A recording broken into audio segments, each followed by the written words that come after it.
కలిగిన దేవుడు. ఆయన నీ సమస్యలు తీర్చే దేవుడు. ఈ రోజున నీకున్నటువంటి సమస్య ఏదైనా, నీకున్న బలహీనతలు ఏదైనా, నీకున్నటువంటి ఆర్థికమైన ఇబ్బంది ఏదైనా ఆయన ఖచ్చితంగా తీర్చగలిగిన దేవుడు. ఒక సందర్భాన్ని నేను జ్ఞాపకం చేస్తాను పిల్లలు.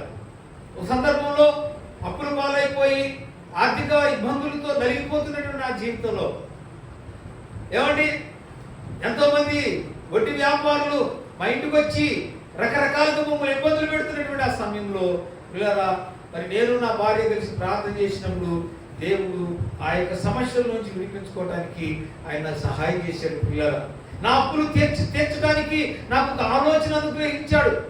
అప్పులు తీర్చేటటువంటి మార్గాన్ని దేవుడు నాకు ఇచ్చాడు. పిల్లరా, నా ప్రియమైన దేవుని బిడ్డ, ఆయన అడిగితే ఆయన నీకు సమస్తమును ఆయన చేయి.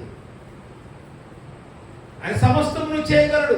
ఎందుకంటే పిల్లరా, ఆయన అంటున్నాడు, అడుగుడి మీకు ఇవ్వబడును, తట్టుడి మీకు తీయబడును, వెదకుడి మీకు దొరుకును. నువ్వేది అడుగుతావు అడుగు, నన్ను నేను ఇవ్వగలిగినటువంటి వాడను.